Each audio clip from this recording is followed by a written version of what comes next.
Uh-oh.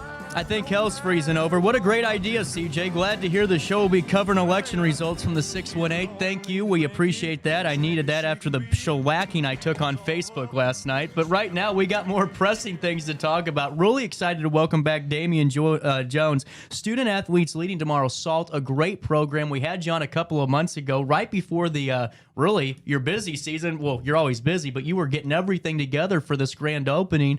And now, well, it was here. You had a great crowd, some pretty well-known people in that crowd I want to add on too. Damian, how are you feeling? Wonderful. It's lovely to be here. Thanks so much for inviting me. And it was a wonderful celebration of, I guess, 3.5 years of work and effort in the making. And it was just wonderful to celebrate it with family, friends, neighbors. And as you said, a couple of neat guests that were able to attend. Right. So we really enjoyed it, and we're happy that it's here and it's available for the school district and for the Altonians, the whole city, to use. And a little teaser for you. After our interview with Damian, we have a great video that you guys provide. We'll get into that in a little bit, but you guys will be able to see some of the pitch and all this great work that they did to put that video together. But I got to ask you, this is a little nerve-wracking, I would seem. If you're right, the eve of the grand opening, all this time, all this pressure. I mean, were you a little jittery at all?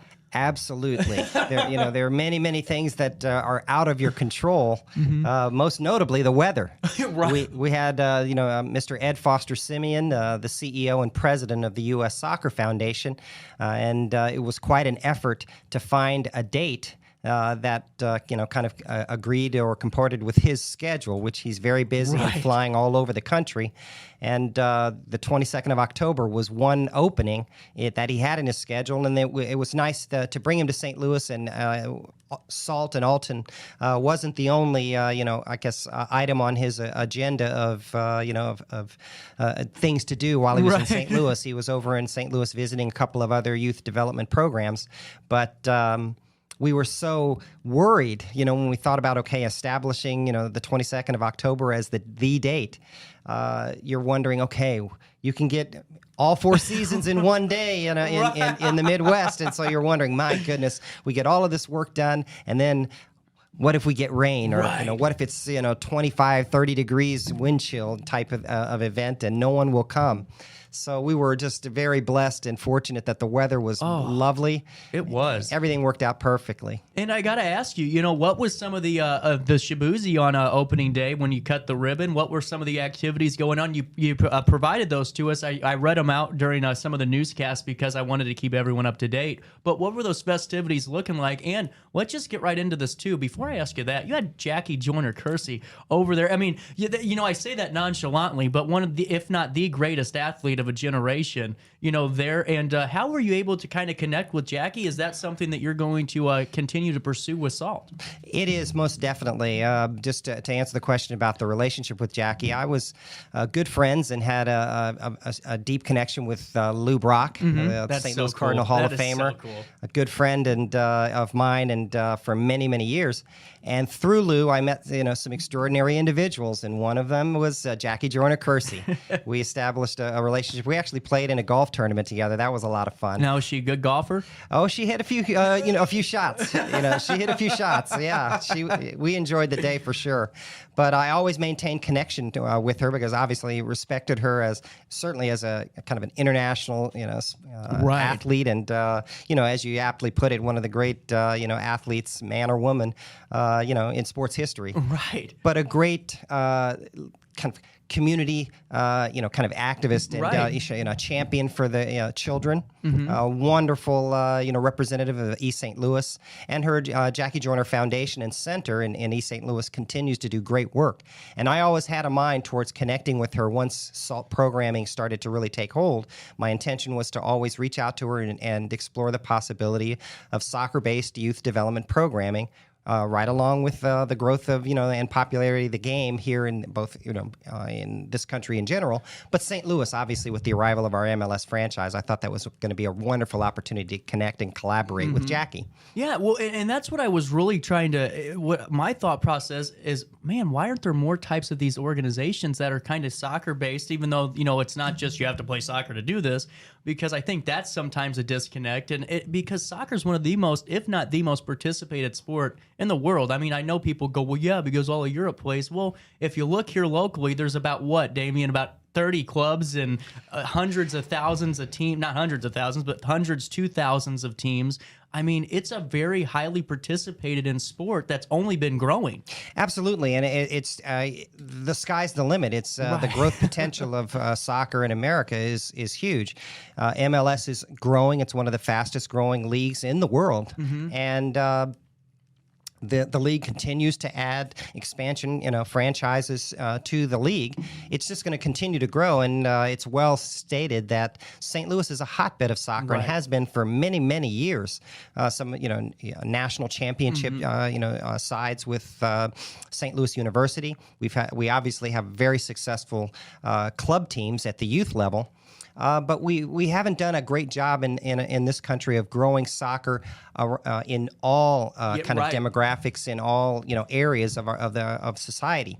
There are some groups that have not had exposure to the game, but U.S. Soccer as an organization recognizes that, and certainly the U.S. Soccer Foundation is kind of championing that cause of growing the game, in all areas, in all communities, and so it's kind of an honor for SALT to be a part of that, to expose children to a new experience. Right. It's not just about developing great soccer players. It's about developing great people, helping children, boys and girls, to develop and grow into great people.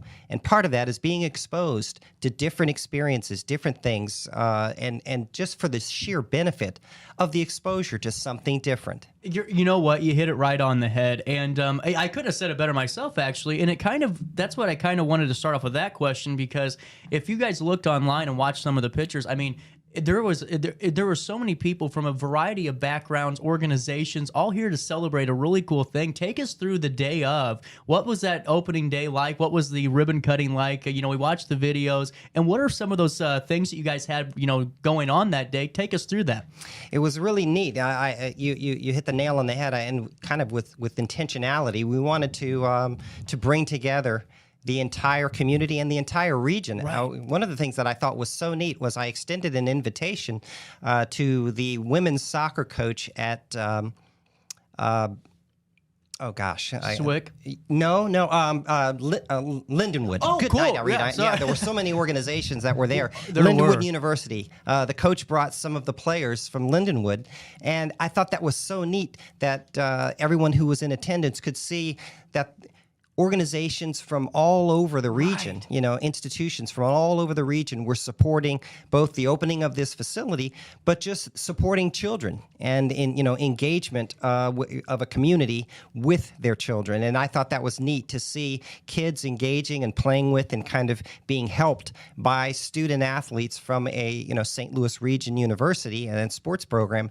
That's part of what we want. We want boys and girls engaging with mentors and seeing themselves in other, adults or, student athletes. That's part of the goal. And another part of that is the symbiotic relationship that has, too, for student athletes that want to get into coaching or want to go into some type of endeavor. Being able to mentor somebody or really kind of just be a part of that with a younger player, just somebody that's a younger person that wants to learn more or be a part of the community, that's kind of a symbiotic relationship that teaches that, mentor so much in life, too. That's you're absolutely right. Part of the benefit, it's cross-pollinating.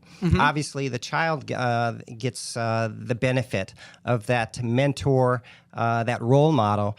But the student athlete also taps into and recognizes the power that they possess to impact a life, to be that standard that a child could kind of aspire to, that they could see themselves in that student athlete and come into an understanding of how something that brings them great joy, let's just say their athletic ability or interest and passion in sports, could be something that could add to their academic experience going to college, that could be a part of their academic experience at the university level, and for them to actually be a part of that unending chain of student athletes that have come before them when they, let's say, matriculate to that point when they are student athletes at a university. It's kind of a lovely thing to realize that you're a part of a legacy as a student athlete, and it has nothing to do with wins and losses. It's all about being part of your university community Right. And you know what? You hit that right on the head. And I think that's a good time to take a break because we have a lot more to talk about. It's 9:40 in the heart of the Riverbend on this first day of November. Thanksgiving's right around the corner, but I don't know why I said that. I just needed a getaway. We'll be back with more of our daily show right after this in downtown Alton.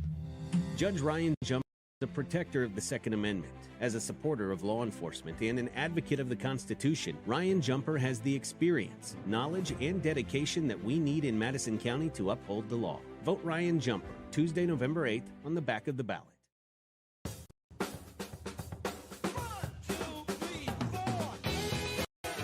If you like to get out and go with a friend riding shotgun, the Z-Force line of sports side-by-sides are the perfect machines for you. Whether exploring the backcountry or racing on the trails, these beasts flat out give you more without having to pay for more. Life's too short to stay home.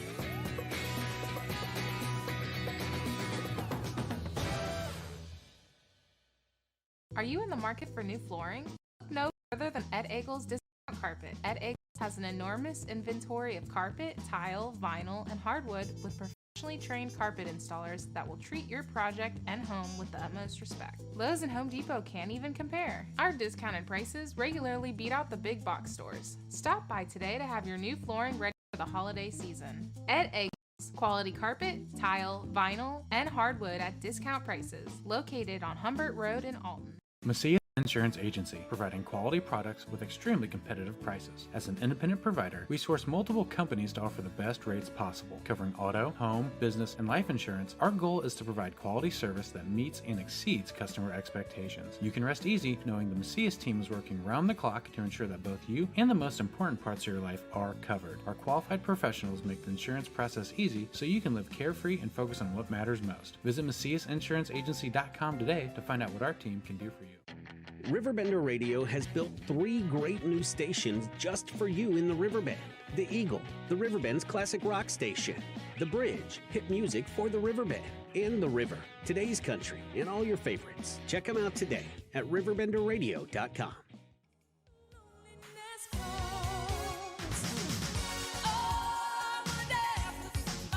Is this it? Oh, good. I guessed the right microphone. All right. 9:42 on our daily show in downtown Alton at the RiverBender building. Our conversation with Damian Jones, student athletes leading tomorrow, is underway, and they have had a pretty remarkable couple of years, and it's kind of culminated with this ribbon cutting, but that's not the end goal with this. I do want to ask you, were there, a lot of kids playing the day of your opening? Did you guys have some games going? We did. We had a lot of players from Alton High School that came and participated in the scrimmages that we had after all of the festivities and ribbon cutting, and it was so fun. Again, seeing some of those Alton High School players, boys and girls, playing together with young children. Right. That was so much fun. It was really, I hate to say, it was really cute. Yeah. To see the littles, and the patience. It's the dynamic that you dream of. To see young people helping those, those little kids, helping the littles, right. With dribbling and passing and shooting. It's what we seek as an organization is, to see kids engaging with one another, the community, and generations, young and old, engaging together through play. Right. And you know what? We were talking about this and hit it on it right before we took a break. And that was talking about that dynamic, that symbiotic cross-pollination. And what I wanted to kind of ask you, to me, soccer doesn't just teach you how to play sports and all that. It teaches you a lot of life skills, how to be patient, when to, kind of foresee something coming down the line, whether it's a pass going into the, 18-yard line or whatever, past the spot, or it's just, finding that opportunity, working together, being a teammate, a cheerleader for people around you. I think that's a big part of SALT.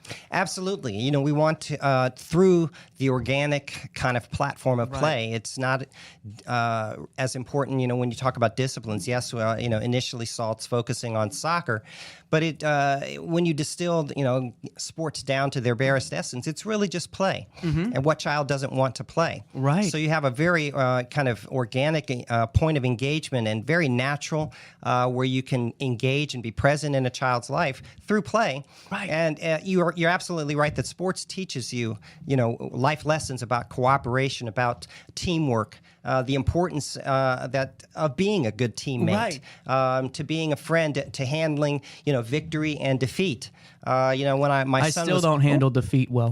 it's a lifelong endeavor, right, CJ? Right. A lifelong endeavor.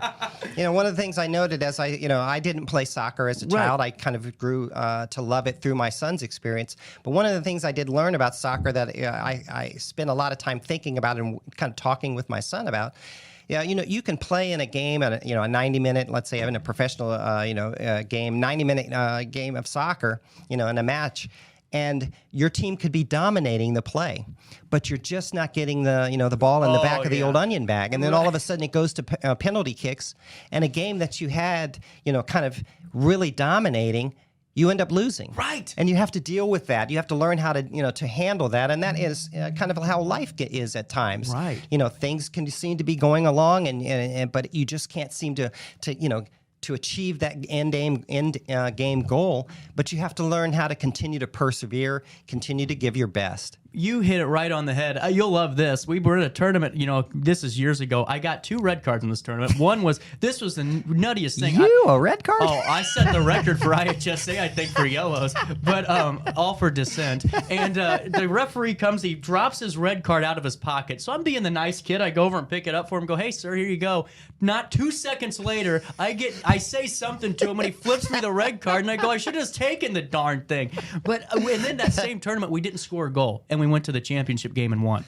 So it goes hand in hand what you just said. There's an example. Yeah. Well, I got to ask you, this is only the start. I mean, this is 3 years in the making. You have at least 30 years left to go on this, I'm going to just assume. And tell us what your kind of vision is, what you're looking to do. If there's somebody, and I'll ask you about maybe the local, for locals that want to be a part of this in a little bit, but in the bigger picture, what's that kind of end goal for SALT? Because this pitch is only the beginning, not really a time to pause. You're still going. Absolutely. I think I mentioned the last time I was on your program, working with the U.S. Soccer Foundation, which is kind of the flagship of sports-based or soccer-based youth development in the country. There are 2 kind of programs that they spearhead. One is the pitch building, or the mini pitch building program, which kind of activates underutilized public space and converts them to those soccer courts. The other program is the after-school and in-school soccer nutrition health wellness program. Ooh. And we really believe in that, and it's kind of part of the benefit of where we located the mini pitch. With great intentionality, we sought to build that at Rock Spring Park, immediately adjacent to our middle school, so that this facility could be leveraged as an element of the Alton School District, school education curriculum. Yeah, and that's a great way to umbrella that, really. I mean, you're right there. Now, I got to ask you, in terms of, because I haven't gone to Rock Springs yet to look at it, I told myself I'm going to keep doing that, because I'm worried that once I go there, I'm just going to take a ball out there and not come back, and John's going to get mad at me here, Where'd you go all day? Meeting. But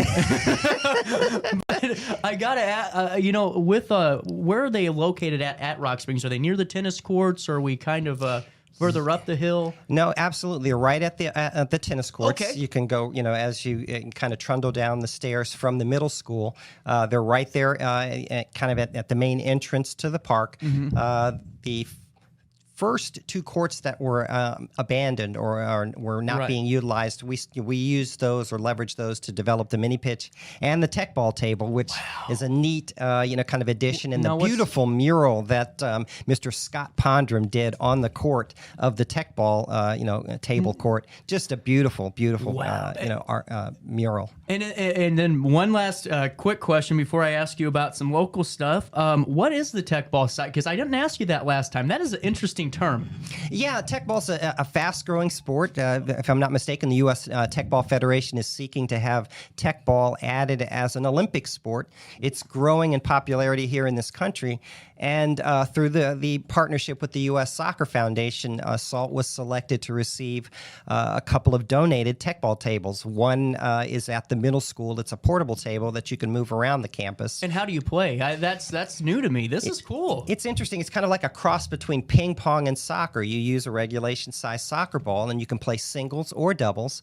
And each player has 3 touches, or each side, if you will, if you're playing doubles. Wow. But you cannot use your hands. It's kind of like soccer. You can use your head or any part of your body to propel the ball onto the table, and you compete kind of like ping pong. It's awesome to see. Oh my God, that sounds fun. That almost sounds like a good fundraising opportunity. Get some tech ball games going. We're looking to leverage the facility in any way possible. Obviously, the mini pitch, but also the tech ball table. Right. And by the way, that's my idea. So if you use it, 10%. Well, I gotta ask you.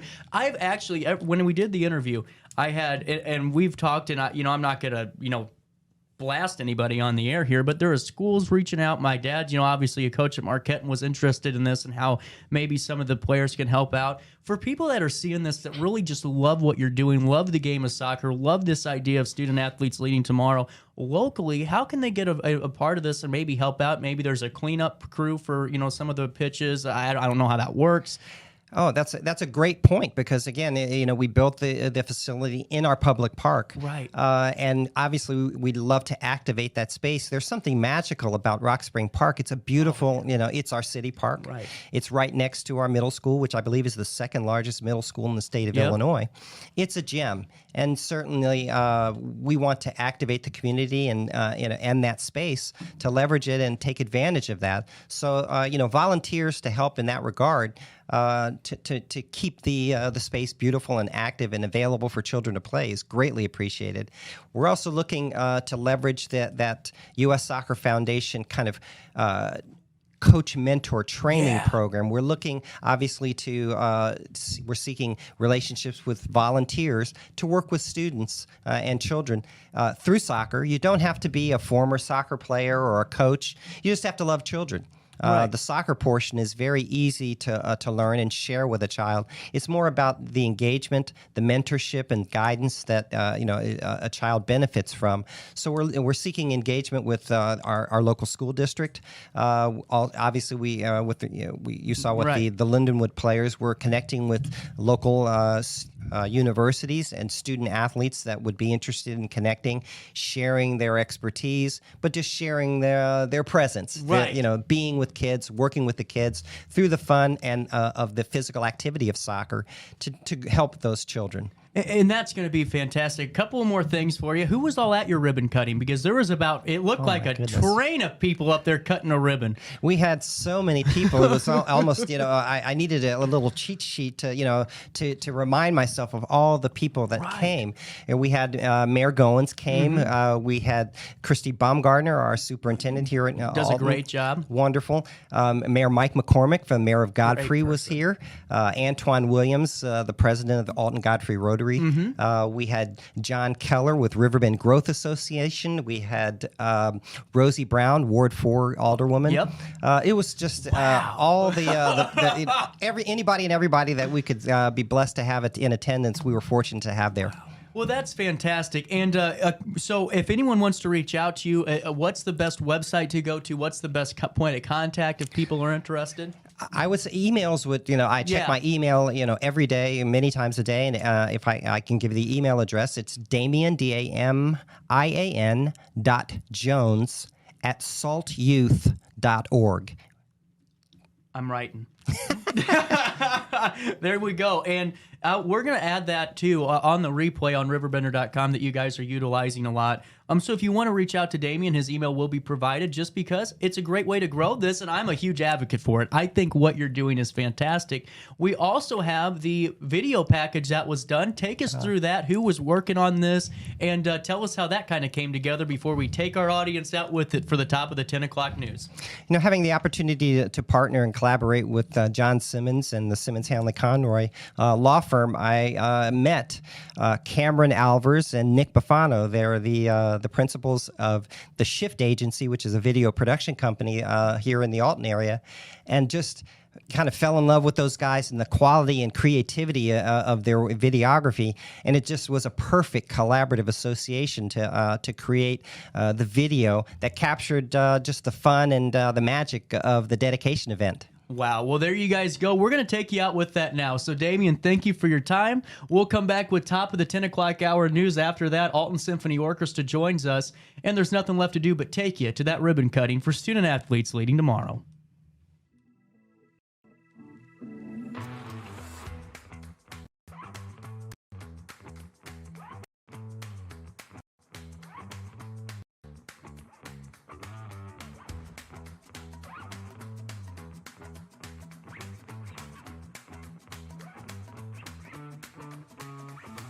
My name's Damian Jones. I'm the Executive Director of S.A.L.T. That stands for Student Athletes Leading Tomorrow. It's a sports-based youth nonprofit based in Alton, Illinois. And we're here today celebrating the opening of our Alton Rock Spring Park mini pitch. Talking about giving young people a safe place to be able to come, to engage, have fun. We use sports to do that. Sports allow our young people to set goals. Talk about character building, also rebuilding character, discipline, and what it's doing for the community as a whole, bringing the community together and trying to make a difference. And this is just the beginning. One of the challenges with sport today is that too many children are priced out of the opportunity to play because it's based on a pay-to-play model, and creating more opportunities right in the neighborhood for children to be able to play without there being a registration fee, without there being a cost associated with it, that they can participate, play with their friends. I love that this mini pitch is right next door to a middle school where children can come out during the school day and do PE, but also after school, walk right out of their classrooms and come out here and play with their friends right in their neighborhood. I think it's a new hangout spot. It's closed off. You can have good 3v3 tournaments. I think this is perfect, especially for kids at the high school that can drive down here and just have good fun. You can be short, you can be tall, you can be fast, you can be slow, boy, girl, it doesn't matter. You know, you got a ball at your feet. Like that's all that matters, really. I remember feeling free, like there were no barriers to entry for me. I grew up in a small town in Canada, and I'm real excited that this futsal pitch is being opened up, that is going to allow kids to just go out there and play and just have fun.